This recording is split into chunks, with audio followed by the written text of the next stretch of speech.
choisi Jésus pour guider ma vie. Mon bien-aimé Jésus, il est à moi, je suis à lui. J'ai choisi Jésus pour guider ma vie. Mon bien-aimé Jésus, il est à moi, je suis à lui. J'ai choisi Jésus pour guider ma vie. Mon bien-aimé Jésus, il est à moi, je suis à lui. J'ai choisi Jésus pour guider ma vie. Mon bien-aimé Jésus, il est à moi, je suis à lui. En marchant dans les chemins, dans les rues, observant tous les passants, chacun suivant sa propre voie, égoïstement, tristement. Mon cœur rempli de tristesse, je me pose tant de questions. Savent-ils qu'un jour ils connaîtront la mort et qu'après la mort ils feront face au jugement? Moi j'ai choisi Jésus pour guider ma vie. Mon bien-aimé Jésus, il est à moi, je suis à lui.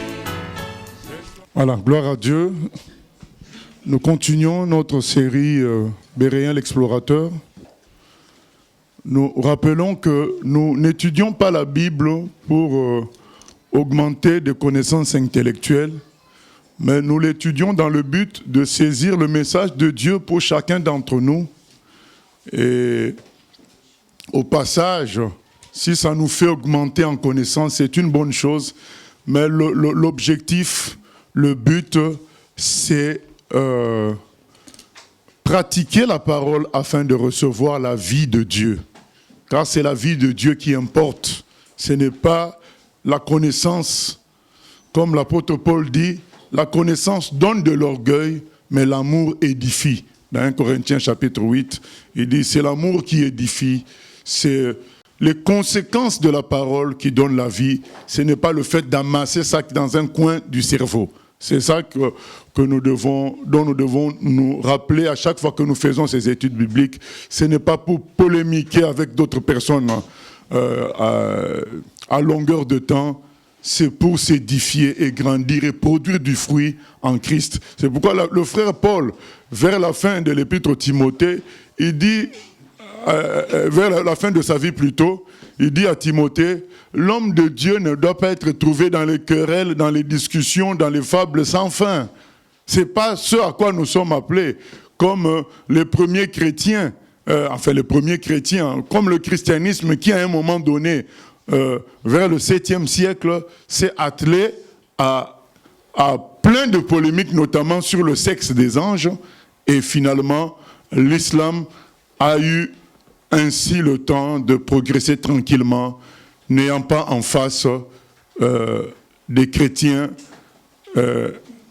motivés par l'idée de sauver tout le monde, mais beaucoup plus motivés par l'idée de gagner dans les discussions. Voilà, c'est pas que personne ne nous fasse tomber dans ce piège-là. Bien-aimés, vous qui nous suivez à distance, restons dans l'objectif du Seigneur qui est de produire la vie à travers sa parole en nous et que cette vie produise du fruit.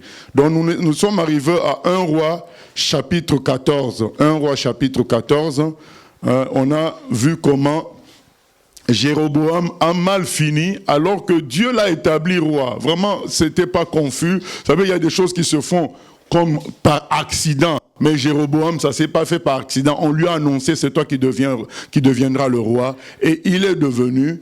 Et malheureusement, on oublie l'origine, on oublie la source.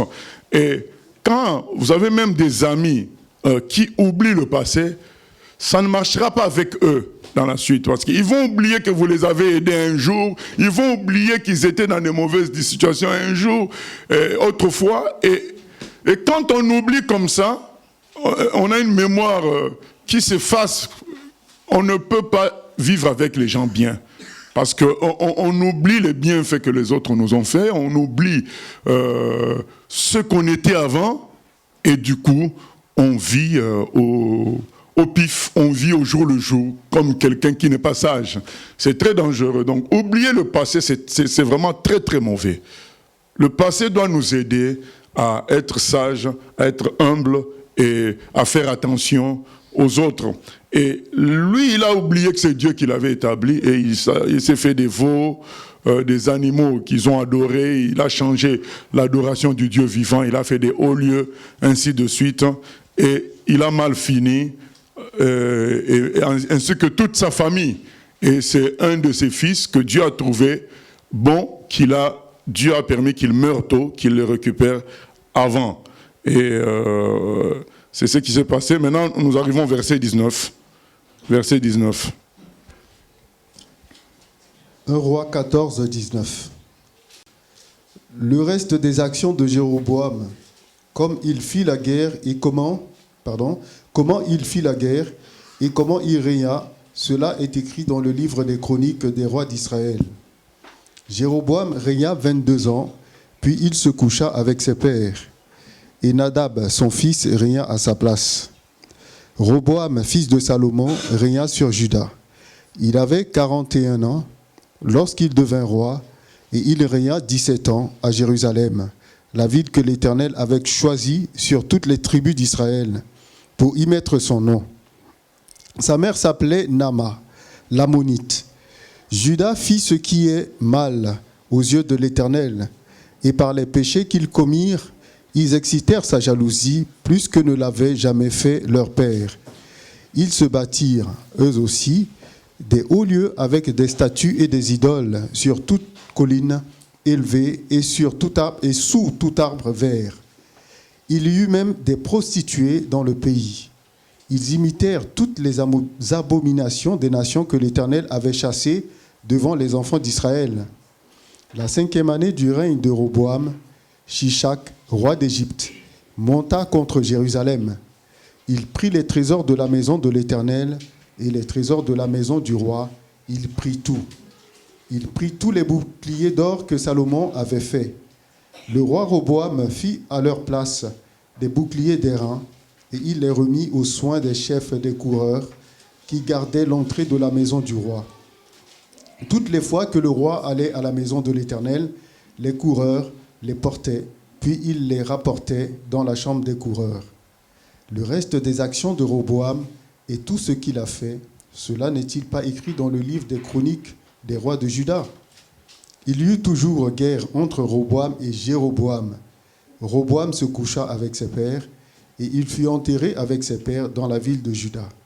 Sa mère s'appelait Nama, l'Ammonite, et Abijam, son fils, régna à sa place. Voilà, donc Roboam aussi, qui a pris le pouvoir après Salomon, qui est resté avec les 2 tribus de Juda et de Benjamin, finalement aussi se comporte mal en abandonnant le Dieu invisible, le Dieu qui a fait les cieux et la terre, qu'on ne peut pas voir, puisque comment on peut voir celui qui a fait les cieux et la terre alors qu'on n'est pas capable de voir ce qu'il a fait?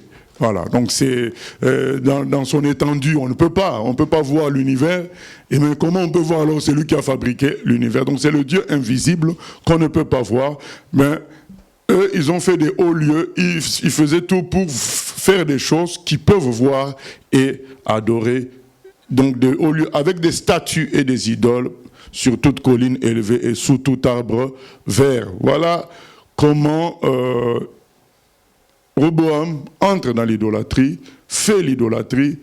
Jéroboam fait la même chose. Nous continuons avec Abijam, le fils de Roboam. 1 Roi chapitre 15. La 18e année du règne de Jéroboam, fils de Nébat, Abijam régna sur Juda. Il régna 3 ans à Jérusalem. Sa mère s'appelait Maaka, fils d'Abisalom. Il se livra à tous les péchés que son père avait commis avant lui, et son cœur ne fut point tout entier à l'Éternel, son Dieu, comme l'avait été le cœur de David, son père. Mais à cause de David, l'Éternel, son Dieu, lui donna une lampe à Jérusalem, en établissant son fils après lui et en laissant subsister Jérusalem. Car David avait fait ce qui est droit aux yeux de l'Éternel, et il ne s'était détourné d'aucun de ses commandements pendant toute sa vie, excepté dans l'affaire d'Uri, le Héthien. Il y eut guerre entre Roboam et Jéroboam, tant que vécut Roboam. Le reste des actions d'Abijam et tout ce qu'il a fait, Cela n'est-il pas écrit dans le livre des chroniques des rois de Juda? Il y eut guerre entre Abijam et Jéroboam. Abijam se coucha avec ses pères et on l'enterra dans la ville de Juda.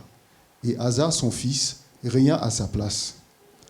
Voilà, donc Abijam, même chose, il entre aussi dans l'idolâtrie. Donc on va faire un point sur l'idolâtrie. Donc après avoir lu ce que Asa fait de 9 à 14, donc on va faire un point sur l'idolâtrie. On ne comprend pas comment chaque fois, tous ces rois, tous ces gens-là qui sont censés respecter Dieu puisque c'est Dieu qui les établit, ils finissent par entrer dans l'idolâtrie. Donc de 9 à 14 alors. La 20e année de Jéroboam, roi d'Israël, Asa régna sur Juda. Il régna 41 ans à Jérusalem. Sa mère s'appelait Maca, fille d'Abisalom. Asa fit ce qui est droit aux yeux de l'Éternel, comme David son père. Il ôta du pays les prostituées et il fit disparaître toutes les idoles que ses pères avaient faites. Et même il enleva la dignité de reine à Maca, sa mère, parce qu'elle avait fait une idole pour Astarté. Asa abattit son idole et la brûla au torrent de Cédron. Mais les hauts lieux ne disparurent point, quoique le cœur d'Asa ait été en entier à l'Éternel pendant toute sa vie. Voilà. Donc, Asa fait ce qu'on appelle un réveil. Aujourd'hui, quand on dit réveil, nous pensons toujours au grand nombre, à la foule, à des choses extraordinaires. Non, le réveil, c'est une prise de conscience. On prend conscience qu'on était dans l'erreur et qu'on revient à Dieu. Le réveil, c'est le retour à Dieu. Effectivement, quand on retourne à Dieu, il y a des bénédictions qui s'en suivent. Il y a ces promesses qui s'accomplissent. C'est pourquoi on a souvent lié le réveil au fait que beaucoup de gens après se convertissent ou qu'il y ait des guérisons, qu'il y ait des miracles. Mais ce n'est pas ça le réveil. C'est des conséquences qui peuvent survenir lors d'un réveil. Ce n'est pas obligatoire. Il peut y avoir des réveils sans forcément que s'en suivent des miracles extraordinaires. Mais ça arrive en général puisque le peuple de Dieu est revenu à son Dieu et finalement les promesses peuvent s'accomplir. Le plus important qu'on doit retenir d'un réveil, c'est le retour à Dieu, c'est le retour à le servir à 100%, c'est le retour à la vérité de sa parole. C'est ça qu'on doit retenir, c'est le retour à la sainteté, marcher selon sa volonté, tel que c'est écrit dans sa parole. C'est ça un vrai réveil. Et Asa contribue, donc est l'instrument de réveil, du retour à Dieu, du refus des idoles. Il abat les idoles, il détruit les idoles. Pourquoi nous faisons le point à partir d'Asa? Parce que quelqu'un pourrait dire, mais si peut-être tous les rois entrent dans l'idolâtrie parce qu'ils n'étaient pas au courant de la parole. Non, comment se fait-il que celui-là, lui, il refuse l'idolâtrie? Donc tous savaient, c'est un choix. Et eux, ils n'ont pas voulu suivre le Seigneur. Asa, lui, veut suivre le Seigneur. Il refuse l'idolâtrie, il abat, il détruit. Donc tout le monde est au courant. Mais eux, ils n'ont pas voulu. Et Asa, lui, il produit le réveil en détruisant les idoles. Alors, notre question, c'est pourquoi l'homme aime tant les idoles? Voilà, donc quelqu'un me dira, mais oui, mais à notre époque, il n'y en a pas vraiment, mis à part dans le catholicisme peut-être. Mais bon, je dirais que c'est la forme des idoles qui a changé, mais l'idolâtrie reste toujours courante jusqu'à notre époque. C'est les idoles peut-être qui ont changé. Aujourd'hui, les idoles, c'est des pasteurs. Aujourd'hui, les idoles, c'est des hommes religieux. Les idoles, ça peut être aussi des chanteurs, des footballeurs.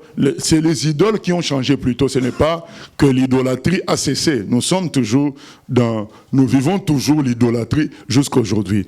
Mais qu'est-ce qui fait que l'homme, malgré le fait quand même, on va lire ce commandement, c'est quand Dieu commence à donner les commandements, il commence par ça.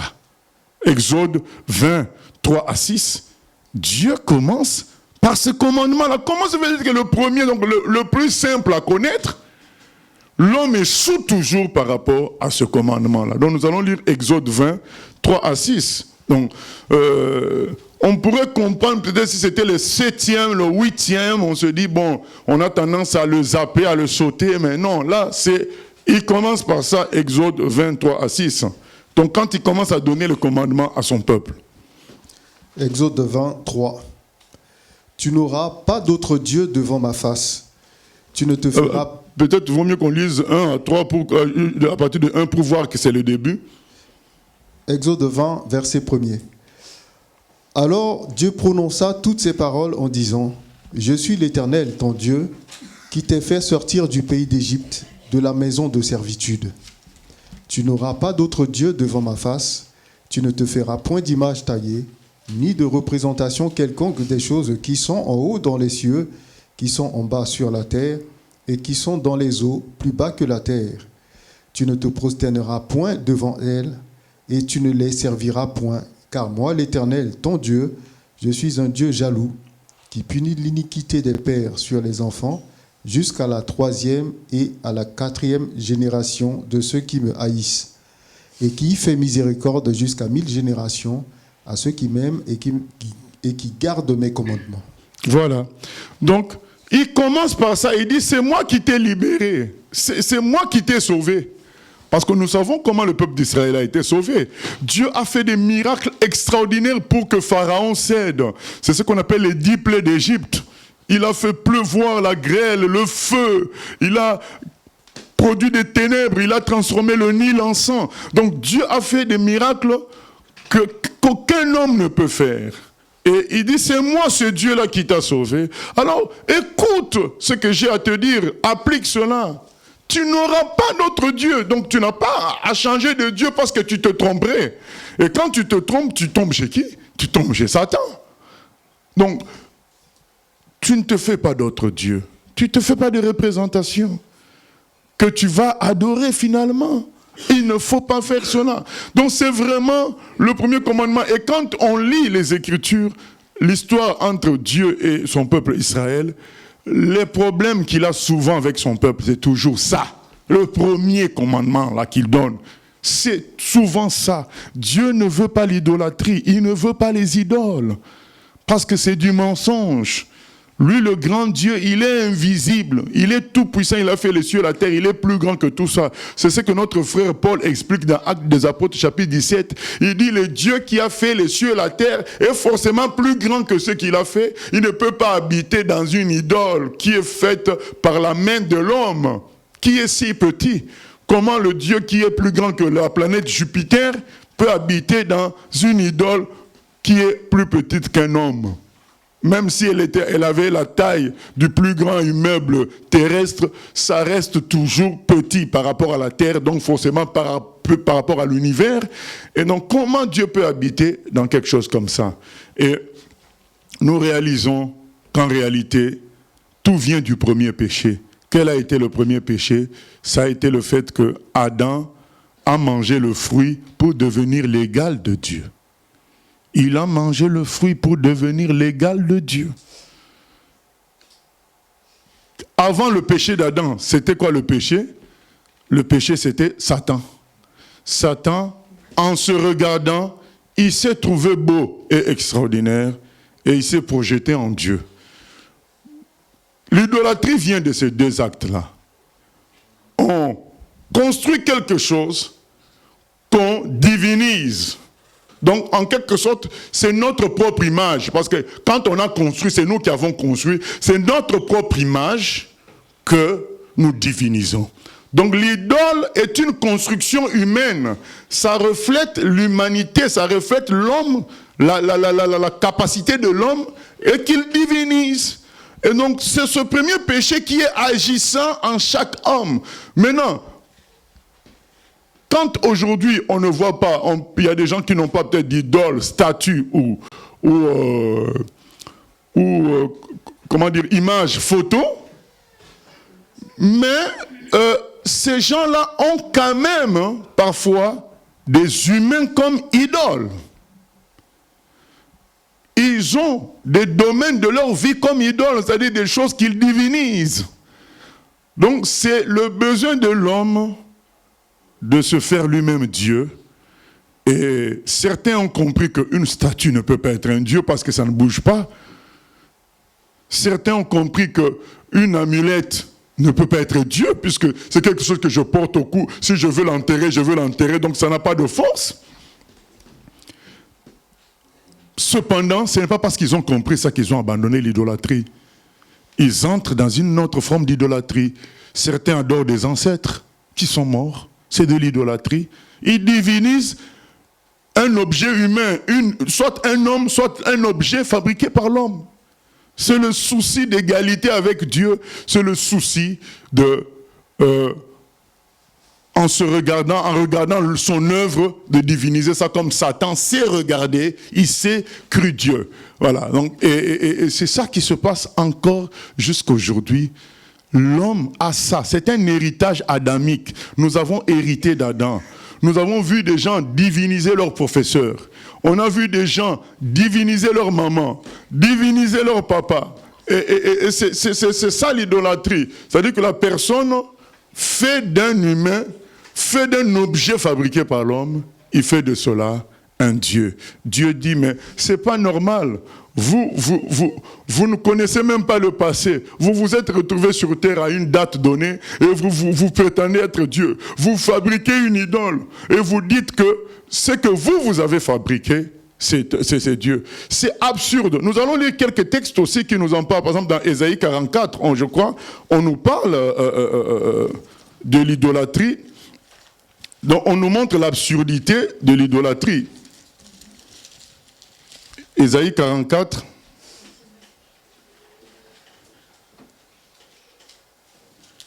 Non, je suis dans Jérémie. Ésaïe.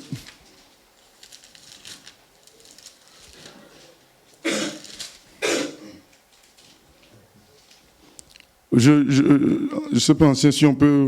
On commence à partir de quel... 9, ok. Ésaïe 44, 9. Ceux qui fabriquent des idoles ne sont tous que vanité, et leurs plus belles œuvres ne servent à rien. Elles le témoignent elles-mêmes. Elles n'ont ni la vue ni l'intelligence, afin qu'ils soient dans la confusion. Qui est-ce qui fabrique un Dieu ou font une idole pour n'en retirer aucune utilité? Voici, tous ceux qui y travaillent seront confondus, et les ouvriers ne sont que des hommes. Qu'ils se réunissent tous, qu'ils se présentent, et tous ensemble y seront tremblants et couverts de honte. Le forgeron fait une hache. Il travaille avec le charbon, et il la façonne à coups de marteau. Il la forge d'un bras vigoureux. Mais a-t-il faim? Le voilà sans force. Ne boit-il pas d'eau? Le voilà épuisé. Le charpentier étend le cordeau, fait un tracé au crayon, façonne le bois avec un couteau et marque ses dimensions avec le compas, et il produit une figure d'homme, une belle forme humaine, pour qu'elle habite dans une maison. Il se coupe des cèdres, il prend des rouvres et des chênes, et fait un choix parmi les arbres de la forêt. Il plante des pins, et la pluie les fait croître. Ces arbres servent à l'homme pour brûler. Il en prend et il se chauffe. Il y met aussi le feu pour cuire du pain, et il en fait également un dieu qu'il adore. Il en fait une idole devant laquelle il se prosterne. Il brûle au feu la moitié de son bois. Avec cette moitié, il cuit de la viande. Il apprête un rôti et se rassasie. Il se chauffe aussi et dit « Ah ah, je me chauffe, je vois la flamme. » Et avec le reste, il fait un dieu, son idole. Il se prosterne devant elle, il l'adore, il l'invoque et s'écrie « Sauve-moi, car tu es mon Dieu. » Ils n'ont ni intelligence, ni entendement, car on leur a fermé les yeux pour qu'ils ne voient point, et le cœur pour qu'ils ne comprennent point. Il ne rentre pas en lui-même, et il n'a ni l'intelligence, ni le bon sens de dire « J'en ai brûlé une moitié au feu, j'ai cuit du pain sur les charbons, j'ai rôti de la viande et je l'ai mangée, et avec le reste je ferai une abomination. Je me prosternerai devant un morceau de bois. Il se repaît de cendre, son cœur abusé l'égare, et il ne sauvera point son âme et ne dira point N'est-ce pas du mensonge que j'ai dans ma main? Voilà, n'est-ce pas du mensonge? C'est-à-dire que l'homme prend un morceau de bois, il coupe la moitié pour se chauffer, pour cuire du pain, cuire de la viande. Et le même morceau de bois, l'autre, il use de l'autre moitié pour se faire une idole. Après, il dit que c'est son Dieu. Il dit, mais l'écrivain de la Bible dit, mais où est l'intelligence? Il a mis son intelligence où? Ne peut-il se rendre compte que, ne peut-il pas se rendre compte que c'est le même bois qui a servi à se chauffer? C'est le même bois qui a servi à cuire la viande, qu'il déclare être son Dieu. Il y a un problème, vraiment. Vous savez, le spirituel engourdit l'intelligence. L'intelligence ne fonctionne plus. Parce que le cœur est devenu mauvais, le cœur est engourdi. Comment le même morceau de bois peut être ton Dieu, et le même morceau de bois, tu peux le brûler comme tu veux? Il y a un problème. Et le monsieur, en écrivant au début, il dit, mais cet homme-là qui est en train de travailler, il suffit qu'il ne mange pas, il n'a plus de force. Il suffit qu'il ne boive pas de l'eau, il n'a plus de force. Donc il n'est rien, même lui-même, l'homme, n'est rien du tout. Il lui faut de l'eau que Dieu a créée et de la nourriture, des fruits et des arbres que Dieu a créés pour qu'il vive. Même ces morceaux de bois, ça vient d'où? Ça vient des arbres. Mais ces arbres-là, pour pousser, il faut quoi? Il faut la pluie que Dieu a créée. Il dit, mais comment des choses qui sont rien du tout peuvent se transformer, peuvent être divinisées? Il y a un problème. Mais quand l'homme est engourdi par le spirituel, son intelligence ne fonctionne plus. Ça ne fonctionne plus. Je me souviens d'une histoire que je raconte souvent de ce petit garçon qui a étudié dans une école en Chine de missionnaires et qui est revenu dans son village et il a vu un vieillard en train d'allumer des cierges auprès des idoles dans le temple local. Et il était abattu et triste.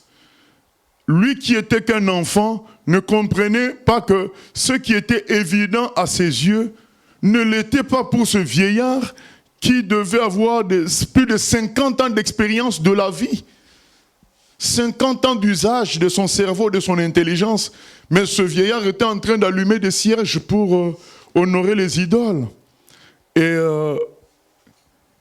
il était abattu, presque pleurant, et le vieillard lui dit, mais petit, qu'est-ce qui t'arrive?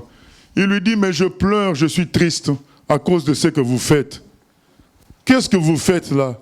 Il dit, mais je suis en train de prier ces idoles.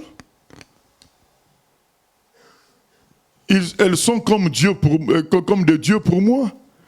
Le petit lui dit, mais comment? Des objets inanimés, des statues que l'homme a faites, peuvent devenir Dieu. Et le vieillard lui dit, mais mon garçon, ce n'est pas l'objet en lui-même qui est Dieu, mais c'est l'esprit qui est en l'intérieur de cet objet-là. Voilà une autre version que les gens peuvent donner. Ils disent, non, non, non, non. Ce n'est pas l'objet en lui-même qui nous sert de Dieu. En réalité, c'est une image de ce qui est derrière. Il y a un esprit que nous adorons, il y a un Dieu qu'on adore derrière. Maintenant, le petit dit, mais vénérable vieillard, vous voyez, nous aussi, les humains, nous sommes dotés d'un esprit qui nous fait réfléchir, qui nous fait bouger, qui nous parle aussi, qui nous amène à prendre des décisions. C'est ainsi que, lorsque nous sommes barbus, par exemple, et que quelqu'un veut nous arracher notre barbe, l'esprit qui est en nous va commander à notre bras de barrer le chemin à la personne qui veut nous arracher notre barbe. Ça montre que l'esprit qui est en nous est suffisamment vivant pour faire toutes ces commandes-là, pour nous faire réagir. Mais l'esprit qu'il y a dans cette idole, pourquoi il n'a pas empêché que le morceau, parce que c'était des idoles barbues, que cette idole-là, un morceau de sa barbe a été cassé. Pourquoi cet esprit n'a pas empêché ça? Et l'autre là-bas, elle est bien sale, cette statue. Comment cet esprit n'a pas contribué à ce que l'idole soit lavée? Et le jeune homme lui dit, ça veut dire que les esprits qu'il y a derrière ces idoles, ils sont morts. Parce que, vénérable vieillard, nous quand nous mourrons, n'importe qui peut nous taper, on ne va pas réagir. On peut nous coiffer, nous arracher la barbe, on ne va pas réagir. Parce que l'esprit qui est en nous n'est plus. Il est mort. Et donc, si eux, toutes ces idoles, si elles n'arrivent pas à réagir, c'est que l'esprit qui est derrière elles est aussi défaillant. Comment vous pouvez adorer des choses pareilles, de tels esprits? Alors, le vénérable vieillard a dit, mais mon jeune garçon, qui t'a appris toutes ces choses-là? Il a dit, venez, je vais vous expliquer les choses du ciel. Je vais vous amener là où on m'a appris tout ça. Et on lui a parlé de Jésus. On lui a parlé du véritable Dieu qui a fait les cieux et la terre et qui est invisible. Voilà. Donc, l'homme est vraiment dans une erreur grave que d'adorer des choses que lui-même il a fabriquées. Normalement, entre ce que lui a fabriqué et lui-même, qui est Dieu? C'est lui qui est Dieu. C'est pourquoi on a dit que c'est le même besoin d'autrefois que Adam a voulu être Dieu. Parce qu'en adorant une idole que tu as fabriquée toi-même, alors que toi tu es supérieur à cette statue, puisque c'est toi qui l'as fabriquée, donc c'est toi-même que tu adores.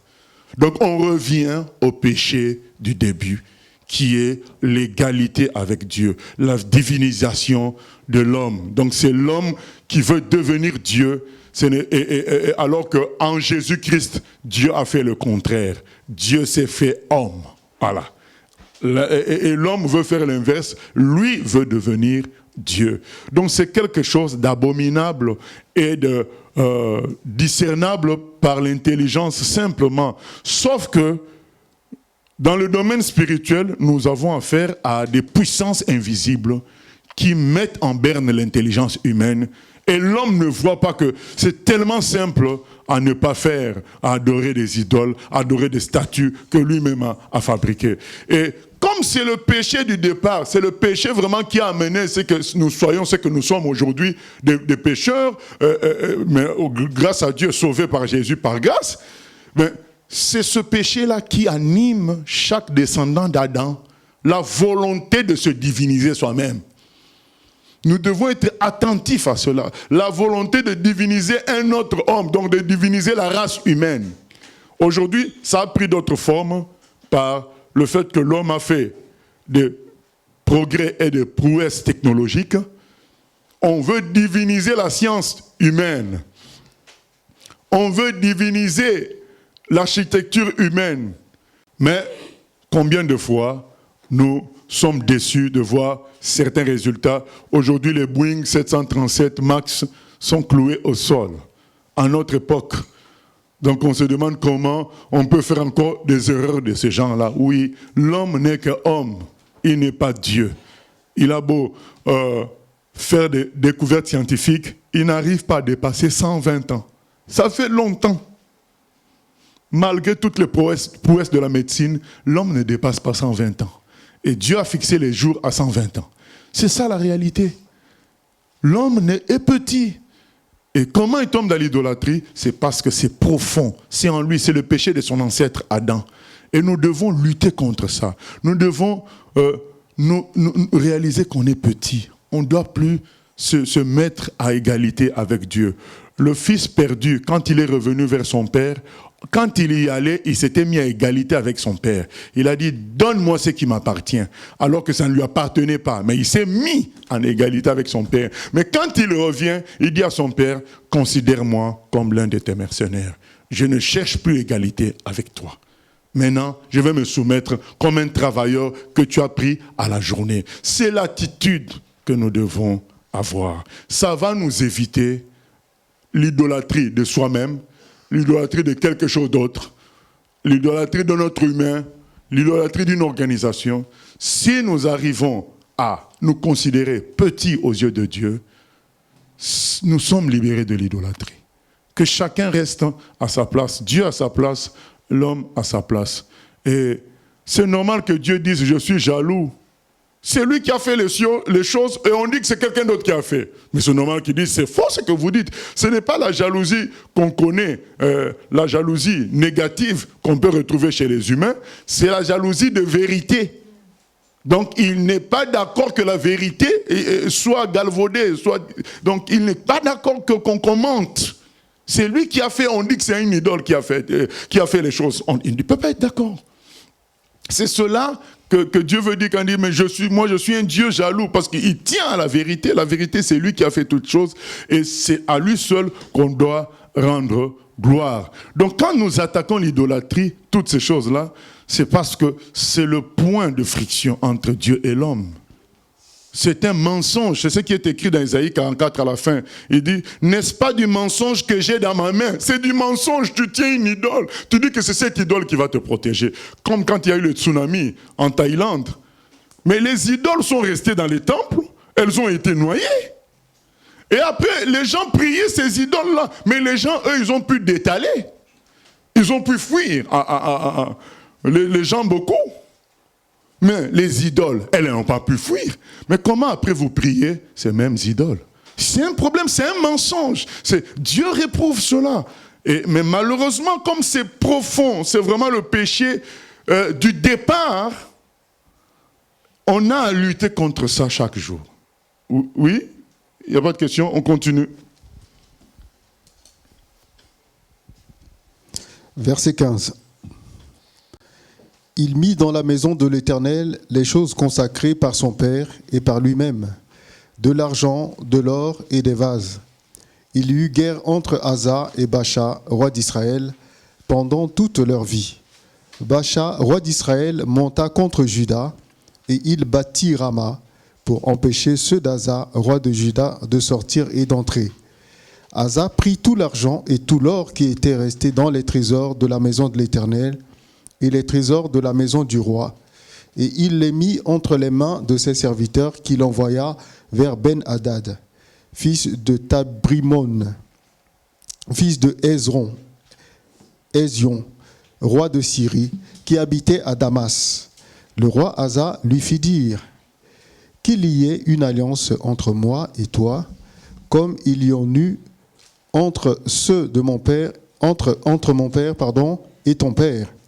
Voici, je t'envoie un présent en argent et en or. Va, romps ton alliance avec Baasha, roi d'Israël, afin qu'il s'éloigne de moi. Ben-Hadad écouta le roi Asa. Il envoya les chefs de son armée contre les villes d'Israël.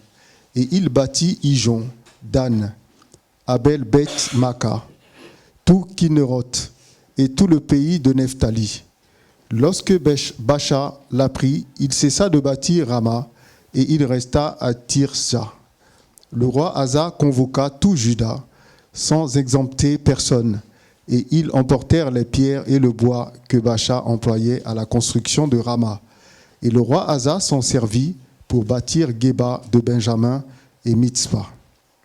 Le reste de toutes les actions d'Asa, tous ses exploits et tout ce qu'il a fait, et les villes qu'il a bâties, cela n'est-il pas écrit dans le livre des chroniques des rois de Juda? Toutefois, à l'époque de sa vieillesse, il eut les pieds malades. Asa se coucha avec ses pères, et il fut enterré avec ses pères dans la ville de David, son père. Et Josaphat, son fils, régna à sa place. Voilà, donc Asa fait partie des rois qui se sont comportés d'une manière exemplaire. Donc, ils vont être très peu nombreux. Donc, on ne dit pas qu'il a été parfait, mais il s'est comporté d'une manière exemplaire. Il a amené le réveil, il a amené le retour à Dieu, il a détruit les idoles. Il a en quelque sorte, entre guillemets, il a prêché la vérité, même si ce n'était pas un prédicateur. Il a veillé à ce que le peuple de Dieu soit le peuple de Dieu. Donc il adore le Dieu invisible, le Dieu tout-puissant, et rejette les idoles. Et bon, donc on parle de sa maladie à la fin. On en fera un commentaire lorsqu'on lira les livres de chroniques. Donc là, ce n'est pas encore le temps. Donc c'est Asa a été un bon exemple, voilà, quelqu'un qui a refusé l'idolâtrie, qui a préféré louer, adorer Dieu selon les commandements du Seigneur. Gloire à Dieu. Et c'est Josaphat qui le succède. Donc, maintenant, on doit comprendre l'enchaînement que nous allons lire.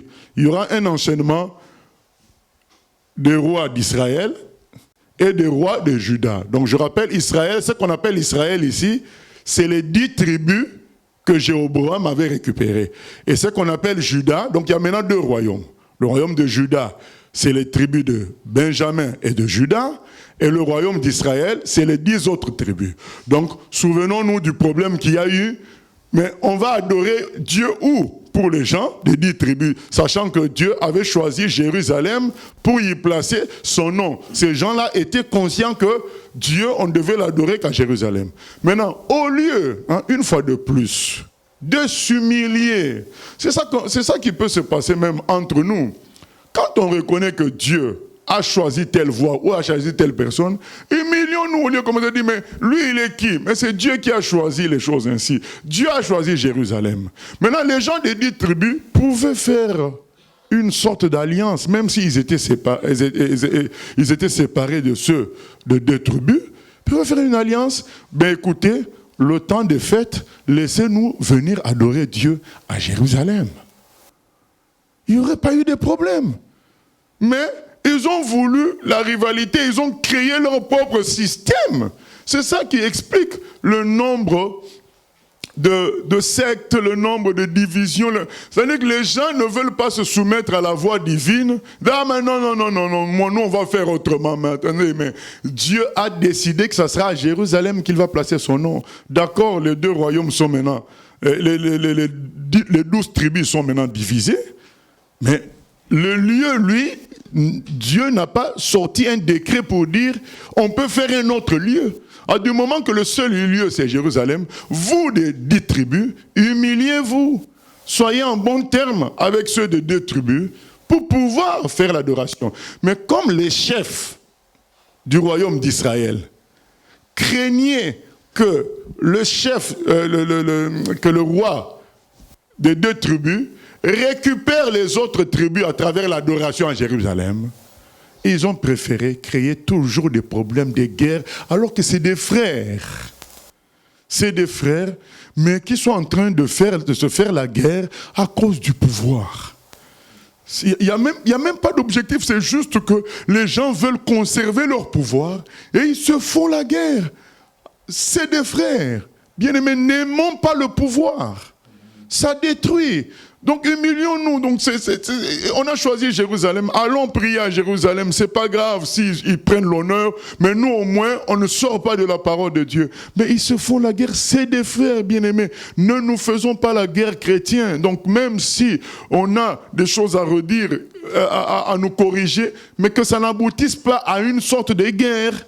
Donc nous ne faisons que rendre service au diable.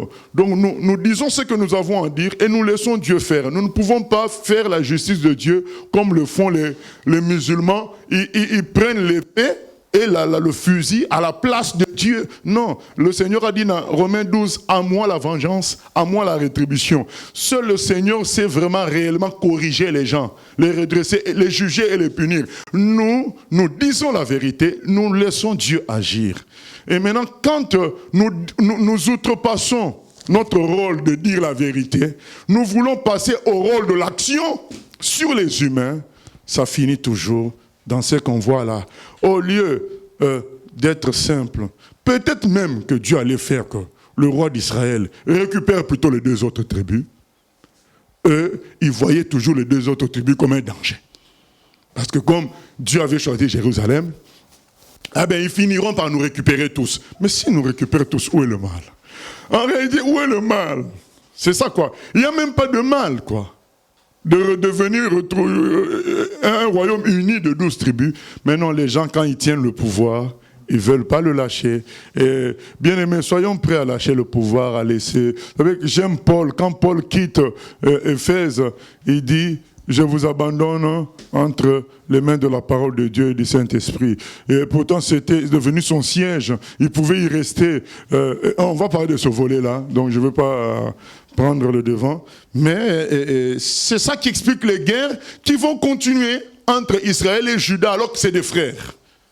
C'est juste que les gens qui tiennent le pouvoir ont peur pour leur pouvoir et ils entraînent à la guerre des frères et des sœurs et c'est pas bon. Donc que personne ne nous entraîne à faire la guerre à notre frère et à une sœur. Même s'il a tort, même s'il nous critique, même s'il nous fait du mal, subissons. Voilà. 1 Corinthiens 6 nous dit, subissons plutôt que de répondre. Voilà, c'est ça quoi. Tu te dis, mon frère n'a qu'à me tuer, mais je ne répondrai pas. Voilà, c'est tout. Au moins que je sois tué par mon frère plutôt que tué par le diable. Voilà, c'est tout. Nous continuons, verset 25 je crois. Oui, verset 25. Nadab, fils de Jéroboam, régna sur Israël la 2e année d'Asa, roi de Juda. Il régna 2 ans sur Israël. Il fit ce qui est mal aux yeux de l'Éternel. Et il marcha dans la voie de son père, se livrant aux épées que son père avait fait commettre, se livrant au péché que son père avait fait commettre à Israël. Baasha, fils d'Akija, de la maison d'Issachar, conspira contre lui et Baasha le tua à Gibéton, qui appartenait aux Philistins pendant que Nadab et tout Israël assiégeaient Gibéton. Baasha le fit périr la 3e année d'Asa, roi de Juda, et il régna à sa place. Lorsqu'il fut roi, il frappa toute la maison de Jéroboam. Il n'en laissa échapper personne, et il détruisit tout ce qui respirait, selon la parole que l'Éternel avait dite par son serviteur Akija de Silo, à cause des péchés que Jéroboam avait commis et qu'il avait fait commettre à Israël, irritant ainsi l'Éternel, le Dieu d'Israël. Le reste des actions de Nadab et tout ce qu'il a fait, cela n'est-il pas écrit dans le livre des chroniques des rois d'Israël? Il y eut guerre entre Asa et Baasha, roi d'Israël, pendant toute leur vie. La 3e année d'Asa, roi de Juda, Baasha, fils d'Akija, régna sur tout Israël à Tirtsa. Il régna 24 ans. Il fit ce qui est mal aux yeux de l'Éternel, et il marcha dans la voie de Jéroboam, se livrant au péché que Jéroboam avait fait commettre à Israël. Voilà, donc un autre roi qui fait encore les mêmes péchés d'idolâtrie, et ainsi de suite. Un autre encore, on continue, chapitre 16. La parole de l'Éternel fut ainsi adressée à Jéhu, fils de Hanani, contre Baasha. Je t'ai élevé de la poussière, et je t'ai établi chef de mon peuple d'Israël. Mais parce que tu as marché dans la voie de Jéroboam, et que tu as fait pécher mon peuple d'Israël pour m'irriter par leurs péchés. Voici, je vais balayer Baasha et sa maison, et je rendrai ta maison semblable à la maison de Jéroboam, fils de Nébat. Celui de la maison de Baasha qui mourra dans la ville sera mangé par les chiens, et celui des siens qui mourra dans les champs sera mangé par les oiseaux du ciel. Le reste des actions de Baasha, ce qu'il a fait et ses exploits, cela n'est-il pas écrit dans le livre des chroniques des rois d'Israël? Baasha se coucha avec ses pères, et il fut enterré à Tirtsa. Et Éla, son fils, régna à sa place. La parole de l'Éternel s'était manifestée par le prophète Jéhu, fils de Hanani, contre Baasha et contre sa maison, à cause de tout le mal qu'il avait fait sous les yeux de l'Éternel, en l'irritant par l'œuvre de ses mains, et en devenant semblable à la maison de Jéroboam, et parce qu'il avait frappé la maison de Jéroboam. La 26e année d'Asa, roi de Juda, Éla, fils de Baasha, régna sur Israël à Tirtsa. Il régna 2 ans. Son serviteur Zimri, chef de la moitié des chars, conspira contre lui. Éla était à Tirtsa, buvant et s'enivrant dans la maison d'Artsa, chef de la maison du roi de Tirtsa. Zimri entra, le frappa et le tua. La 27e année d'Asa, roi de Juda, et il régna à sa place. Lorsqu'il fut roi et qu'il fut assis sur son trône, il frappa toute la maison de Baasha. Il ne laissa échapper personne qui lui appartienne, ni parents, ni amis. Zimri détruisit toute la maison de Baasha, selon la parole que l'Éternel avait dite contre Baasha par Jéhu, le prophète. à cause de tous les péchés que Baasha et Éla, son fils, avaient commis et qu'ils avaient fait commettre à Israël, irritant par leurs idoles l'Éternel, le Dieu d'Israël. Le reste des actions d'Éla et tout ce qu'il a fait, cela n'est-il pas écrit dans le livre des chroniques des rois d'Israël? La 27e année d'Asa, roi de Juda, Zimri régna 7 jours à Tirsa. Le peuple campait contre Gibéton, qui appartenait aux Philistins. Et le peuple qui campait apprit cette nouvelle. Zimri a conspiré, et même il a tué le roi. Et ce jour-là, tout Israël établi dans le camp pour roi d'Israël, Omri, chef de l'armée. Omri et tout Israël avec lui partirent de Gibéton et ils assiégèrent Tirtsa. Zimri, voyant que la ville était prise, se retira dans le palais de la maison du roi et brûla sur lui la maison du roi. C'est ainsi qu'il mourut, à cause des péchés qu'il avait commis en faisant ce qui est mal aux yeux de l'Éternel, en marchant dans la voie de Jéroboam et en se livrant aux péchés que Jéroboam avait commis pour faire pécher Israël. Le reste des actions de Zimri et la conspiration qu'il forma, cela n'est-il pas écrit dans le livre des chroniques des rois d'Israël?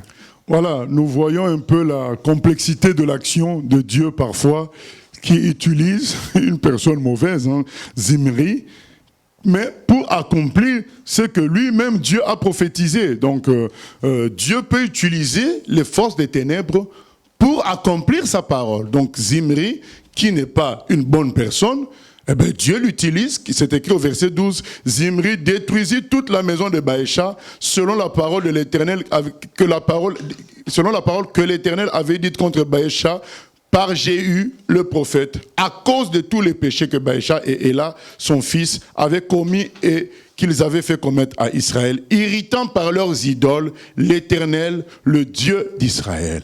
Donc, Dieu utilise Zimri, quelqu'un de mal intentionné, mais il utilise ses mauvaises intentions pour accomplir sa volonté à lui sur ce roi apostat, ce roi idolâtre. Ce sont des réalités. Dieu est tout puissant, il tire les ficelles. Voilà, donc c'est ce qui s'est passé là. Et finalement, Zimri n'a même pas duré. Voyant qu'il était entouré par l'armée d'Omri, il a préféré se suicider dans sa maison et c'est comme ça que ça peut se passer parfois sur la terre. Et parfois nous voyons des guerres entre des puissances. Voilà, c'est parfois Dieu qui est en train de juger les nations à travers ces guerres-là. Nous devons être dans le discernement dans nos prières par rapport à beaucoup de choses. Donc, parce que l'action de Dieu est dans l'humanité. Nous, en tant que chrétiens, il est écrit dans 1 Corinthiens 2, Dieu nous donne sa pensée. Et donc, on doit chercher la pensée de Dieu par rapport aux souffrances que nous voyons, ne pas aller toujours dans des prières du genre à arrêter totalement la souffrance, à arrêter totalement, même parfois c'est des jugements, parfois c'est des conséquences des péchés des gens.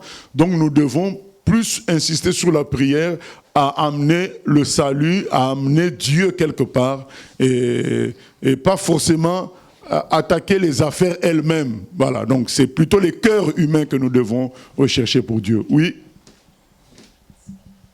Oui, bonsoir, pasteur. J'ai noté que depuis qu'on parle des rois d'Israël, on utilise comme unité de mesure le règne d'Asa, le roi de Juda. Et je voulais savoir si Asa, il avait été dit déjà, je ne sais pas si on a déjà parlé de ça, mais est-ce qu'il est dit dans la Bible que Asa était un roi juste aux yeux de l'Éternel? On a lu avant, oui, qu'il s'est bien comporté. D'accord. Mais ce n'est pas à cause de ça qu'on utilise. Voilà, non, c'est juste qu'il n'y avait pas de calendrier à l'époque. On utilisait le début du règne d'un roi comme calendrier, donc comme référence. Donc on va voir par exemple dans Ésaïe 6, la première année du roi Osias, voilà Ésaïe, voilà c'est souvent donc le début du règne d'un roi qui était utilisé comme référence à un moment donné, et parfois ça s'entrecroisait, c'est-à-dire là on utilise un roi de Juda comme référence pour parler des rois d'Israël et de leur succession. À un moment donné, on va utiliser un roi d'Israël comme référence pour parler de la succession des rois d'Israël, de Juda plutôt. Voilà, on va utiliser un roi comme référence. C'était un souci de calendrier. Donc les années de règne n'ont rien à voir avec le fait que le roi soit juste ou pas. Parce non, pas forcément. Je note quand même que le roi Asa, le roi de Juda, on en est à la 27e année. Et tous les rois d'Israël qu'on a cités, ils ont fait 2 ans, enfin quelques ans, quoi. Ça n'a rien à voir avec le fait qu'ils étaient méchants aux yeux de l'Éternel. C'est complexe, mais parce qu'il y a quand même Saül qui a fait 40 ans. Hein. Il y a Saül qui a fait 40 ans, c'est complexe. Hein. Il y a Louis XIV qui a fait beaucoup. Hein. Et ce sont des choses, voilà, c'est complexe. On ne peut pas... Les récompenses véritables, on les verra au ciel. Donc c'est là qu'on saura, tel brille beaucoup plus parce que, et ainsi une fois définitive, d'une manière définitive. Mais sur terre, il y a l'action de Dieu, c'est pas toujours saisissable, quoi. Voilà. Voilà, donc nous continuons verset 21. Verset 21. Alors le peuple d'Israël se divisa en 2 parties. Une moitié du peuple voulait faire roi Tibni, fils de Ginath, et l'autre moitié était pour Omri. Ceux qui suivaient Omri l'emportèrent sur ceux qui suivaient Tibni, fils de Ginath. Tibni mourut, et Omri régna. La 31e année d'Asa, roi de Juda, Omri régna sur Israël. Il régna 12 ans, après avoir régné 6 ans à Tirtsa. Il acheta à Shemer la montagne de Samarie pour 2 talents d'argent. Il bâtit sur la montagne et il donna à la ville qu'il bâtit le nom de Samarie, d'après le nom de Shiméar, seigneur de la montagne. Omri fit ce qui est mal aux yeux de l'Éternel, et il agit plus mal que tous ceux qui avaient été avant lui. Il marcha dans toute la voie de Jéroboam, fils de Nébat, et se livra au péché que Jéroboam avait fait commettre à Israël, irritant par leurs idoles l'Éternel, le Dieu d'Israël. Le reste des actions d'Omri, ce qu'il a fait et ses exploits, cela n'est-il pas écrit dans le livre des chroniques des rois d'Israël? Voilà, donc même Omri fait encore les mêmes choses. Idolâtrie, on a expliqué que c'est au fond de l'homme. Donc l'homme a hérité de cette nature d'idolâtrie, c'est le péché d'Adam. Donc Adam a voulu être l'égal de Dieu, se voir lui-même comme Dieu, et du coup, l'homme bâtit quelque chose d'un peu d'extérieur, comme une forme d'humilité, disant que c'est la chose que lui fait qui est Dieu. Mais en réalité, puisque c'est lui qui a fait la chose, c'est lui-même qui est Dieu finalement. Et donc on revient à ce péché-là d'Adam tout le temps. Et on va faire un autre point, mais on lit d'abord l'entrée en action d'Akab et de Jézabel. Donc les gens aiment beaucoup le terme esprit de Jézabel. Donc on va attaquer ça, mais on ne va pas parler de Jézabel. Hein. Donc là, aujourd'hui, on va parler des rois. 28 à la fin de ce chapitre. Voilà. Verset 28. Omri se coucha avec ses pères, et il fut enterré à Samarie. Et Akab, son fils, régna à sa place. Akab, fils d'Omri, régna sur Israël, la 38e année d'Asa, roi de Juda. Akab, fils d'Omri, régna 22 ans sur Israël à Samarie. Akab, fils d'Omri, fit ce qui est mal aux yeux de l'Éternel, plus que tous ceux qui avaient été avant lui. Et comme si c'était pour lui peu de choses de se livrer au péché de Jéroboam, fils de Nébat, il prit pour femme Jézabel, fille d'Ethbaal, roi des Sidoniens. Et il alla servir Baal et se prosterner devant lui. Il éleva un autel à Baal dans la maison de Baal qu'il bâtit à Samarie. Et il fit une idole d'Astarté. Akab fit plus encore que tous les rois d'Israël qui avaient été avant lui pour irriter l'Éternel, le Dieu d'Israël. 200 ans, Hiel de Béthel bâtit Jéricho. Il en jeta les fondements au prix d'Abiram, son premier-né, et il en posa les portes au prix de Ségoub, son plus jeune fils, selon la parole que l'Éternel avait dite par Josué, fils de Nun. Voilà, donc ça nous montre, voilà, il y avait une prophétie que Dieu avait dite par rapport à Jéricho, celui qui cherchera à rebâtir ça, ben ça sera au prix de son premier-né. Voilà, et ça s'est accompli, putain, une vieille prophétie. On voit que la parole de Dieu s'accomplit toujours. Et là, c'est Akab qui succède à Omri, et on nous dit qu'Akab, alors lui, il est parti encore très loin dans l'idolâtrie, jusqu'à apprendre des dieux étrangers, et leur faire une idole et se prosterner devant Baal.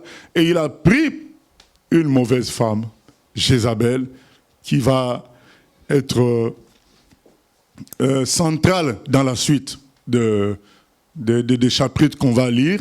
Donc cette femme-là a entraîné donc, le roi d'Israël dans le péché grave et a joué un rôle négatif en Israël, en tuant des prophètes et beaucoup d'autres choses.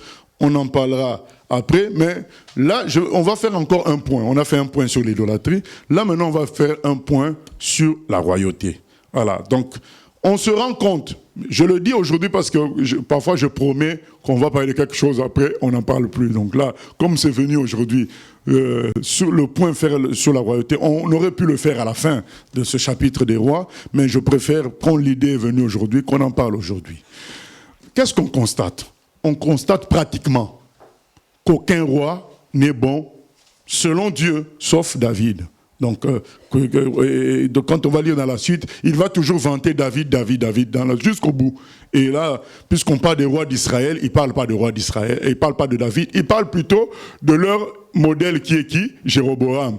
Quand il parle des rois d'Israël, il dit, ils ont fait comme le précédent Jéroboam, dans le mal. Mais quand on va parler des rois du Juda, il va dire, il n'a pas fait bien comme David. C'est ça la différence. Donc quand on parle du roi d'Israël, comme le premier roi d'Israël, c'est qui? C'est Jéroboam. Je parle du roi d'Israël divisé en... quand les 12 tribus sont divisées, quand il y a 10 tribus, le premier c'est Jéroboam. Mais quand il y avait tout le monde ensemble, le premier c'est Saül. Et le deuxième c'est David. Et le troisième c'est Salomon. C'est après Salomon qu'il y a la division. Et donc quand maintenant on va commencer à parler des rois du Juda, Dieu va toujours prendre exemple comme référence David en disant soit tu fais bien comme David, soit tu fais mal en ne suivant pas David. Maintenant, quand on va parler des rois d'Israël cette fois-ci, lui va prendre toujours exemple sur Jéroboam, pour dire tu fais mal comme Jéroboam.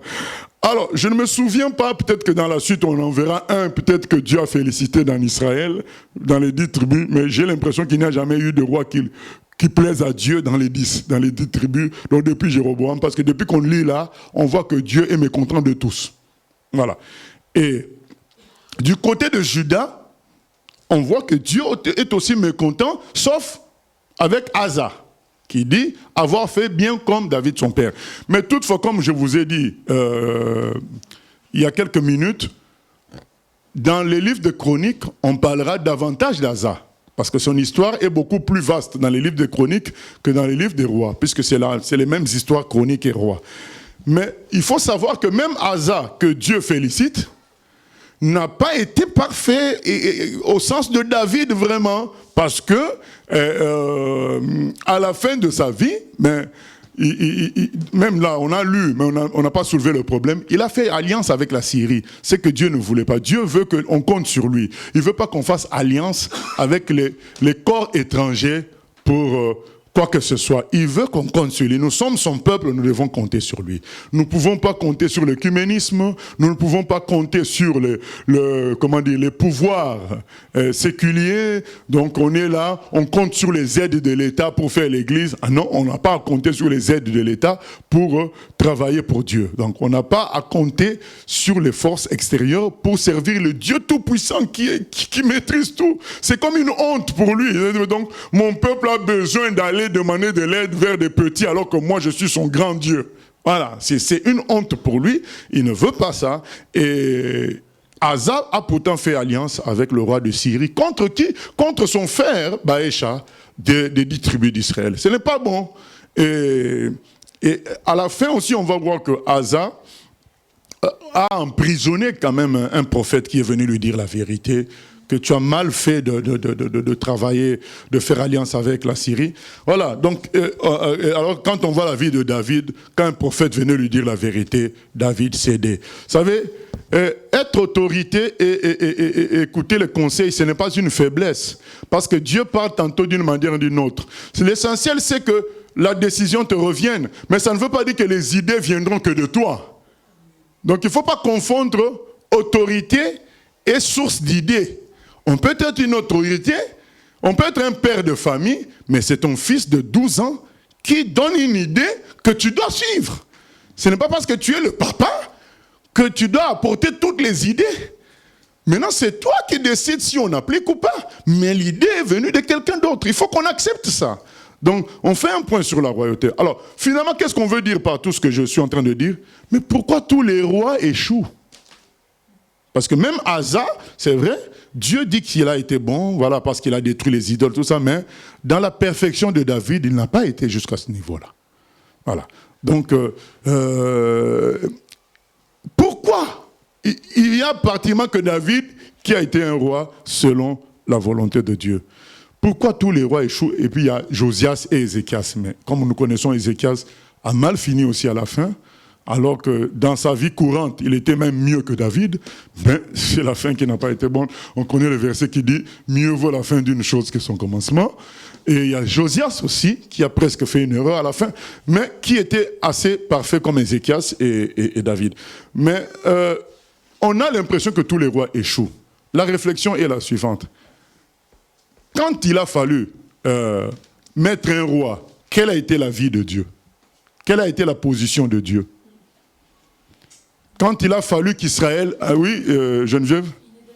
Dieu n'était pas d'accord qu'on mette un roi. Il a dit, c'est moi qui suis votre roi. Pourquoi ils veulent un roi? Dieu a dit à Samuel, mais pourquoi ils veulent un roi qui se contente des bergers temporaires que je leur donne? C'est différent d'être un berger et un roi. C'est pas la même chose. Un roi, c'est un souverain, c'est lui qui décide de tout, c'est lui le chef. Donc alors qu'un berger, c'est quelqu'un qui donne des conseils, c'est quelqu'un qui guide, qui monte la voie. Voilà. Un roi, c'est le centre de tout, c'est lui. Il a droit de vie et de mort. C'est pas la même chose. Dieu a dit non, c'est moi qui suis votre roi. Pourquoi vous en voulez? Donc, dès le départ, Dieu n'a pas voulu, parce qu'il savait que aucun homme ne peut être vraiment un roi. Il le sait. C'est difficile à l'homme de jouer le rôle de Dieu. Parce que l'homme est imparfait. Et ce n'est pas non plus sa place. C'est la place de Dieu seul. Maintenant, Dieu a toléré le régime des royaumes dans le monde afin que ça puisse donner aux gens l'image de sa royauté à lui, mais pas comme comme sa volonté parfaite. Mais ça peut servir quand même à donner l'image de ce que lui, il est, le véritable roi. Mais pour Israël, il a dit, mais vous êtes mon peuple, vous m'avez déjà, je tolère que les autres peuples aient des rois, parce qu'ils ne m'ont pas comme Dieu. Mais vous m'avez comme Dieu et comme roi. Pourquoi vous en voulez un autre humain? Il ne pourra pas être comme moi. Il y a un problème, parce que quand ils prennent un roi, en quelque sorte, ils remplacent Dieu par ce roi-là, en quelque sorte. Dieu dit non, personne ne pourra vraiment jouer mon rôle comme il faut. Peut-être qu'il y a un seul qui a pu le faire, mais voilà. C'est pourquoi Dieu se sert de lui comme référence jusqu'à appeler son fils à venir, le véritable roi. Jésus, il appelle fils de David, puisque c'est lui donc. Voilà, c'est cette ligne-là qui est en accord avec Dieu, David et puis Jésus. Voilà, c'est cette ligne-là. Mais Dieu n'était pas d'accord. Être roi bien-aimé, c'est quelque chose de très très grand. Vous savez, la plupart d'entre nous avons vécu dans des pays à élections, où il y a des élections, où il y a des présidents, où il y a des coups d'État, on change de président régulièrement, où il y a des élections. Peu de gens parmi nous ont vécu dans des royaumes. Quand tu vis dans un royaume, tu sais ce que c'est. Moi, j'ai vécu dans un royaume, le royaume marocain. Un président, un roi, ce n'est pas la même chose. Donc, dans un royaume, toute la terre appartient au roi. Ce n'est pas la même chose. Donc, les autres sont des sujets. Ce n'est pas la population. Il n'y a pas d'élection. C'est lui, il meurt, c'est son fils qui prend. C'est comme sa maison. Le pays est comme sa maison. Ce n'est pas la même chose. Et comment ce poste-là pouvait être occupé par un homme sans qu'il ne faillisse? Donc c'est ça le problème. Donc on voit que ces rois-là craquent toujours. Ils craquent jusqu'à ce qu'on attend qui? Jésus, qui sera roi pendant 1000 ans. C'est lui seul qui sera le véritable roi selon l'image de Dieu. Oui, question? Est-ce qu'on peut arriver à donner une raison pour laquelle le peuple d'Israël voulait un roi? Est-ce qu'il pensait être gagnant? Est-ce que c'est un effet de mode de voir les autres peuples? Parce que ça peut sembler un peu naïf. C'est dit dans la Bible que c'était parce qu'ils voulaient ressembler aux autres peuples. Nous voulons un roi, oui, nous voulons un roi comme les autres peuples. Nous revenons aux yeux. Ils veulent voir le roi, mais Dieu, il ne le voit pas. Dieu, il est leur roi, mais il ne le voit pas. Eux, ils veulent un roi qui va s'habiller comme les autres rois des autres peuples, qui va avoir un trône visible. Voilà, c'est qu'il soit leur fierté visible. Donc on revient toujours à l'idolâtrie. Ils veulent un roi physique. C'est ce qui se passe aujourd'hui. Les gens ne se contentent pas de Dieu, ils veulent que le pasteur soit leur Dieu, ils veulent qu'un tel chanteur soit leur Dieu. C'est la même chose. Donc les gens ne veulent pas du Dieu invisible comme roi. Ils veulent que ce soit un humain, il faut que ce soit une organisation. Non, c'est le Dieu, acceptons que c'est le Dieu invisible qui est notre roi. Donc eux, ils l'ont dit, au départ, quand on a lu, ils ont dit, nous voulons un roi comme les autres peuples. Pourquoi nous, on serait différents? Voilà, on veut comme les autres peuples. Est-ce qu'on peut arriver à faire un parallèle avec nous aujourd'hui, quoi? Une situation, un exemple qui ferait que sûr. Nous, on veuille le mauvais alors qu'on sait que Christ, Dieu aussi sont les meilleurs, quoi. Et pourquoi? Mais bien sûr, allez dire aux gens qui ont les pasteurs de prospérité, allez leur parler de comment votre pasteur il se vante d'avoir 10 Mercedes, 3 grandes maisons. Ils vous diront, eh oui, et les hommes d'affaires de ce monde, n'ont-ils pas ça? Les présidents de ce monde, n'ont-ils pas ça? Donc, ils veulent un roi à l'image du monde. C'est la même chose. Ils veulent des stars comme ils voient des stars dans le monde. Il y a des, ça s'appelle quoi? Des awards, des récompenses qu'on fait chez les musiciens chrétiens aujourd'hui. Donc, cette année, le meilleur album, c'est telle sœur qui a... où ils ont trouvé ça? Chez les autres. Donc, on prend ce qu'il y a chez les autres, on veut que ça soit pareil dans l'église. Comment on peut dire que c'est un frère qui a été le meilleur chanteur de cette année? Non, nous, on n'est pas dans ça. Nous, on donne gloire qu'à Dieu seul. Voilà, et c'est par imitation. Ça continue jusqu'aujourd'hui.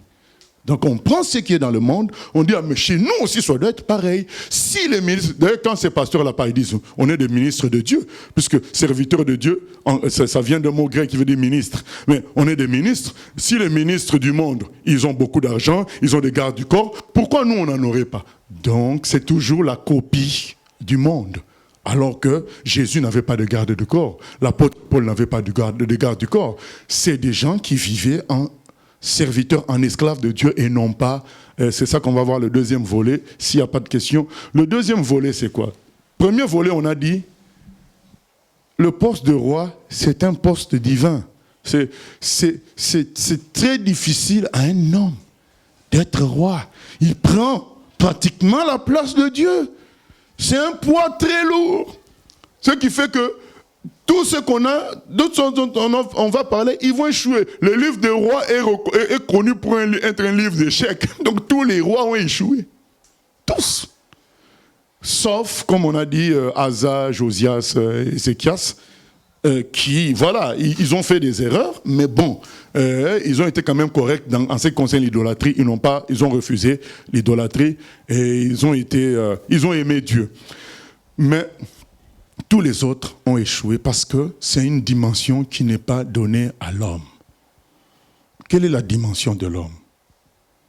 L'homme est appelé à être serviteur de Dieu, esclave de Dieu. Et par la suite, serviteur des autres aussi. Parce que quand tu vas servir Dieu, Dieu va te dire, je veux que tu serves un tel. Pourquoi David a réussi? Parce que David était serviteur de Dieu. Il ne s'est jamais pris au sérieux comme roi, quand il l'a fait, c'était pour donner des ordres pour qu'on tue quelqu'un, pour qu'il prenne sa femme. Donc, maintenant, nous savons tous que Dieu a fait de nous tous, nous sommes un royaume de sacrificateurs, nous sommes des fils de Dieu, des fils du roi, et donc nous sommes des princes. Maintenant, laissons Dieu, parce qu'il est écrit que nous régnerons avec Dieu. En quelque sorte, nous sommes des rois. Mais laissons Dieu nous appeler rois. Laissons Dieu nous appeler princes, et pas nous-mêmes. Nous-mêmes, on doit se considérer comme qui? Serviteurs. Luc 17, ancien. Luc 17. Donc c'est ça qui fait que David, vous savez quand on lui a amené de l'eau, non? Quand les gens ont fait 3 jours, ils sont partis à Bethléem en traversant le camp ennemi. Ils sont revenus avec de l'eau que David voulait boire. David a fait quoi? Il n'a pas bu. Il a dit ça, c'est pas de mon niveau. Ça, c'est le niveau de Dieu. Il n'a pas voulu prendre la place de Dieu. Il était conscient qu'en buvant cette eau, il prenait la place de Dieu. Il a dit non, je ne suis qu'un serviteur de Dieu. Oui, les gens m'appellent roi, mais moi, je suis serviteur de Dieu. Bien aimé, les gens t'appellent pasteur, les gens t'appellent ancien, les gens t'appellent chantre, je ne sais pas quoi. Toi, considère-toi juste comme un serviteur. Pas par rapport au titre qu'on t'appelle. Ça, c'est secondaire. Le plus important, c'est que tu n'es qu'un serviteur de Dieu et des autres. Dans Luc 17, qu'est-ce que le Seigneur dit au verset 7 à 10? Verset 7. Qui de vous, ayant un serviteur qui laboure ou paie les troupeaux, lui dira, quand il revient des champs, approche vite et mets-toi à table. Ne lui dira-t-il pas au contraire, prépare-moi à souper, ceins-toi et sers-moi, jusqu'à ce que j'aie mangé et bu. Après cela, toi, tu mangeras et boiras. Doit-il de la reconnaissance à ce serviteur parce qu'il a fait ce qui lui était ordonné? Vous de même, quand vous avez fait tout ce qui vous a été ordonné, dites, nous sommes des serviteurs inutiles. Nous avons fait ce que nous devions faire. Amen. Juste des serviteurs inutiles. Il ne faut pas se prendre au sérieux. Comme quand je suis Jésus, voilà, il y a des gens qui se prennent trop au sérieux. Mais comme un pasteur que j'avais invité une fois à venir nous visiter parce qu'il voulait une collaboration. J'ai dit, mais avant de collaborer, il faut qu'on se visite. D'abord, tu viens dans notre église, tu vois ce que nous faisons, et moi aussi je viens, je vois ce que vous faites.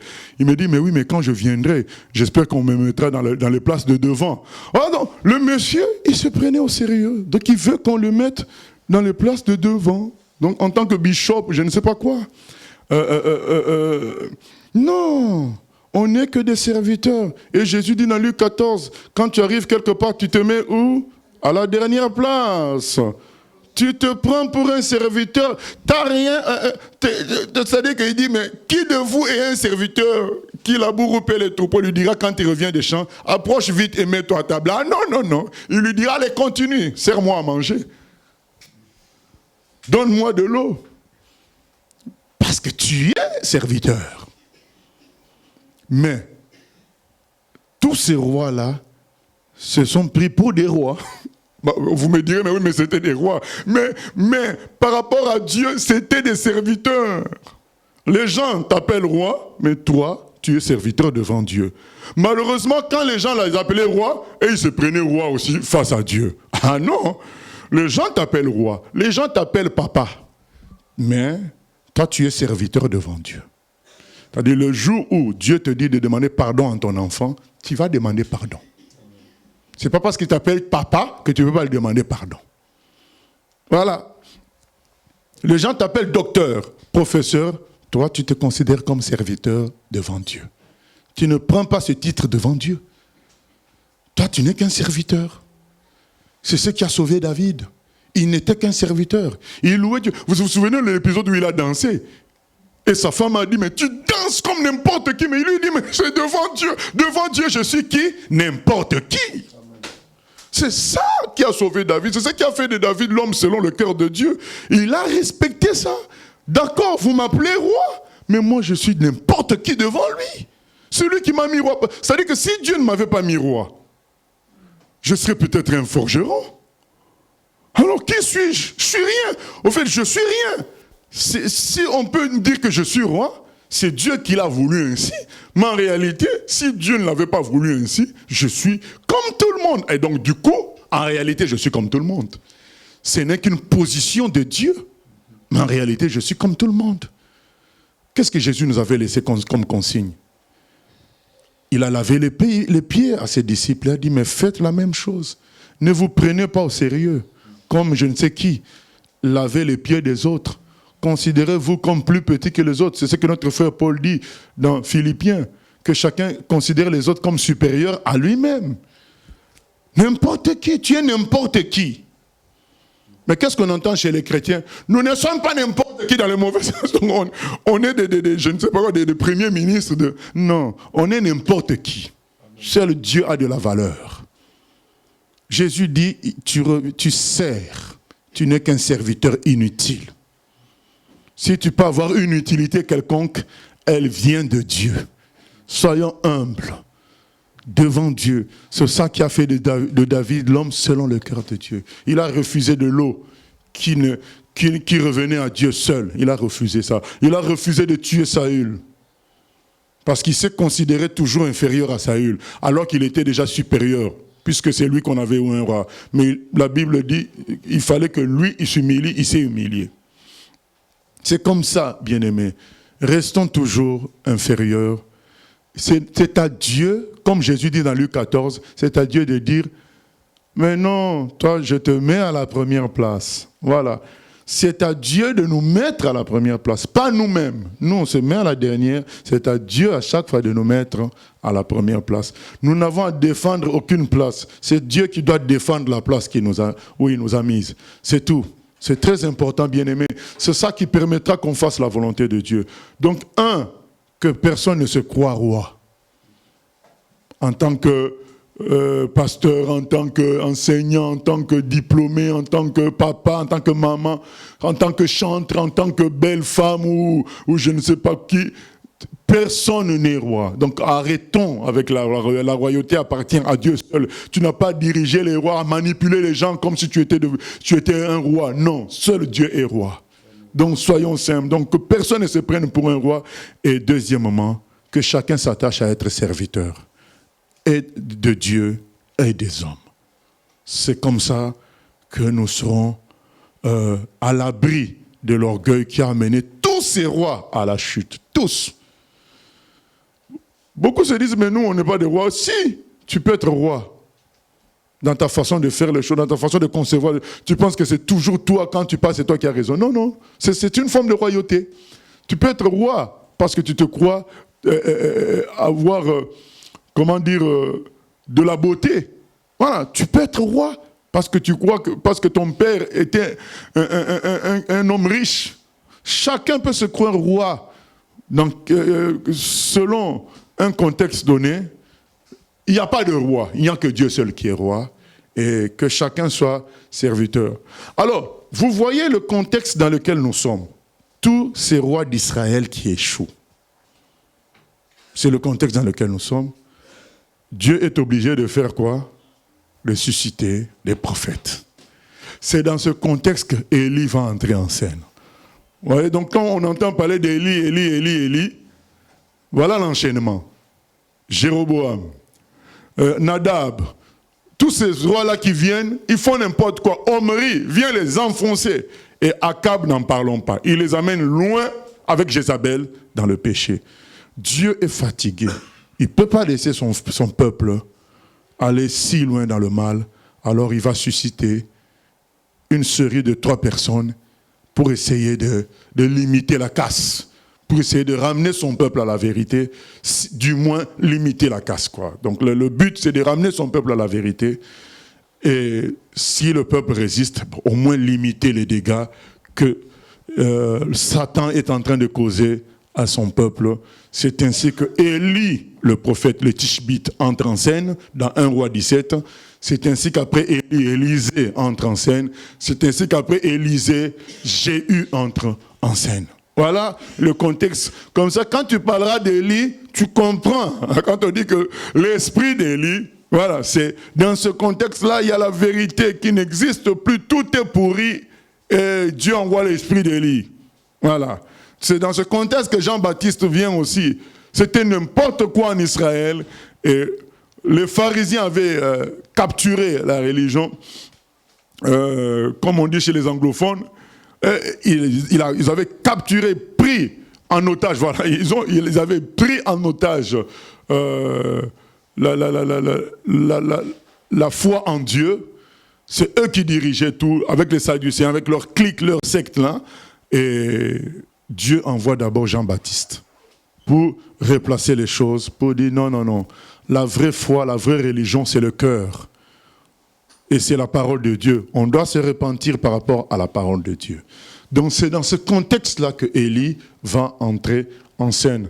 Donc, disons-nous bien aimés pour clôturer que même quand le péché atteint son maximum, Dieu n'en a pas fini avec nous les humains. Il enverra Élie, le prophète, il enverra l'esprit d'Élie pour redresser les choses. Et peut-être c'est toi qui as cet esprit-là. Voilà. Parce que certains disent, mais bon, voilà, je ne vois pas la vérité, mais oui, mais peut-être, si tu ne vois pas, peut-être c'est toi que Dieu veut utiliser. Donc, comme il avait dit à Gédéon, voilà, Dieu ne laissera pas les humains dans les ténèbres indéfiniment. À un moment donné, il envoie la vérité et il faut quelqu'un de courageux par la grâce de Dieu pour porter cette vérité-là. Et ce n'est pas facile parce que, bien aimés, vous venez vous rendre compte, hein, c'est des siècles, hein, enfin des années, peut-être des siècles, des années de mauvais rois. Et Élie vient dans ce contexte-là. Et que le peuple est vraiment enraciné dans l'idolâtrie. Parce qu'une succession d'environ 5 rois dans le péché grave. Et donc, Élie vient dans ce contexte-là. Et bien aimé, c'est ce que nous vivons aujourd'hui. Il y a des dizaines d'années d'égarements chrétiens. Des dizaines d'années. Et nous, on est dans ce contexte-là. Vous savez, quand on voit les remises de prix à Hollywood et dans d'autres shows, même païens, dès qu'un Américain prend le micro, qu'est-ce qu'il dit? I thank God, je remercie Dieu, je remercie. Même les satanistes disent je remercie Dieu. Donc nous vivons dans un contexte de pourri de chez pourri. Et c'est maintenant que nous venons dire aux gens non. C'est la gratuité qu'il faut faire dans tout. C'est Jésus qu'il faut élever dans tout. On ne doit pas chercher les biens de la terre. On doit chercher d'abord le royaume des cieux. On est dans un contexte où on est pris pour des fous. Mais non, c'est tout simplement la parole de Dieu. C'est dans ce contexte-là qu'Élie vient. Donc il va être pris pour un fou. Voilà. Que le Seigneur nous aide à accepter d'être mal vus, parce que nous disons tout simplement ce qui est dans la parole. Nous n'inventons rien. Nous ne faisons que dire aux gens, revenons aux Écritures, revenons à la simplicité, revenons à la nature de Christ, revenons au ciel. Voilà, c'est le ciel qui compte. La terre n'est que passagère. Jacques Chirac est passé. Voilà, donc Mitterrand est passé et bien d'autres sont passés, mais Jésus-Christ demeure le même hier, aujourd'hui, éternellement. L'éternité nous attend au ciel. Le ciel ne passera pas. Cherchons le ciel. Voilà, nous revenons, nous disons, Jean, revenons à tout cela. C'est parce que c'est ça le discours de Dieu dans sa parole. Nous serons mal compris, nous serons rejetés, mais ça fait partie des souffrances d'Élie qu'on va voir tout à l'heure dans les jours à venir, et d'Élisée, et ensuite Jéhu. Que Dieu nous aide, bien-aimés, à rejeter l'idolâtrie sous toutes ses formes. En commençant par l'idolâtrie pour nous-mêmes. Non, à rejeter ça, sous toutes ses formes. Que Dieu nous aide à rejeter d'être roi. Qu'on refuse d'être comme un roi. Même dans ta pensée, même dans ta chambre, tu n'es pas roi. Voilà. Troisième chose, que Dieu nous aide à n'être que des serviteurs. Qui font ce que Dieu leur demande de faire, c'est tout. Qui faisons ce que Dieu nous demande de faire. C'est tout. Et quatrièmement, que Dieu nous aide à accepter la persécution, les luttes sauvages que Satan va mener contre nous pour nous étouffer. Vous savez, on nous a envoyé dernièrement le verset Jean 1,5. La lumière est venue dans le monde et les ténèbres ne l'ont point reçu, mais dans la version qu'on nous a envoyée, c'était que les ténèbres ne l'ont point étouffé. Oui, j'ai beaucoup aimé cette version-là, les ténèbres ne l'ont point étouffé. Que nous voyons cette lumière que les ténèbres n'étouffent pas. Parce que nous allons accepter cela au prix de notre mort, au prix du sacrifice, de mourir à ce monde, au nom de Jésus. Seigneur, nous venons prier que tu nous aides à mourir à ce monde. Parce que si nous voulons être de vrais serviteurs, on doit accepter, Seigneur, d'être considérés comme les derniers dans ce monde, comme ceux qui échouent dans ce monde. On doit accepter d'être considérés comme celui qui est improductif dans ce monde, mais gardant toujours la lumière de vérité que notre frère Élie va nous montrer, notre frère Élisée ainsi que notre frère Jéhu, Seigneur. Merci, Seigneur, de nous aider à accepter de marcher à contre-courant, du moment que le courant que nous défendons, c'est la Bible, tout simplement, sans ajouter ni retrancher, Seigneur. Aide-nous, Seigneur, à ne pas nous prendre pour des rois. Que chacun se considère juste comme un serviteur, et de toi, et des autres, Papa. Aide-nous, Seigneur, à rejeter l'idolâtrie sous toutes ses formes, en commençant par l'idolâtrie de soi-même, Seigneur. À ne pas nous prendre pour des gens spéciaux, mais à nous prendre pour n'importe qui, des gens simples, des serviteurs inutiles, Seigneur. Aide-nous, Seigneur. Oh, prends mon âme, prends-la, Seigneur, et que ta flamme brûle en mon cœur, que tout mon être vibre pour toi, sois seulement maître. Oh, dis, oh, prends mon âme, oh, prends mon âme, prends-la, Seigneur, et que ta flamme brûle en mon cœur, que tout mon être vibre pour toi. Sois seulement maître, ô divin roi, source de vie, de paix, d'amour. Oh, vers toi je crie, la nuit, le jour, entends ma plainte. Sois mon soutien, calme ma crainte, toi mon seul bien, du mal perfide, regarde-moi, viens, sois mon guide, chef de ma foi. Quand la nuit voile tout à mes yeux, sois mon étoile, brille des cieux. Source de vie, de paix, d'amour. Vers toi je crie, la nuit, le jour, entends ma plainte, sois mon soutien, calme ma crainte, toi mon seul Dieu. Source de vie, de paix, d'amour. Vers toi je crie,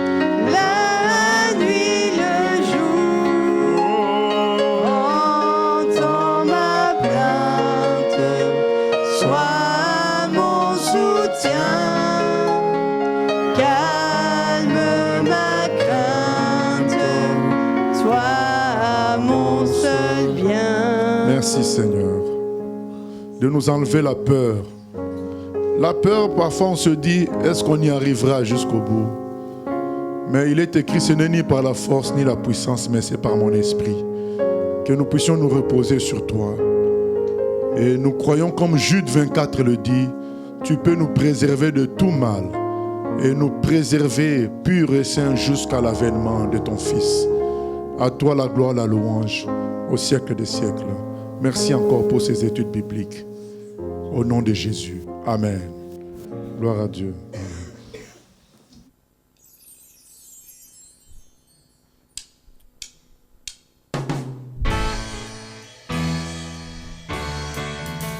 J'ai choisi Jésus pour guider ma vie.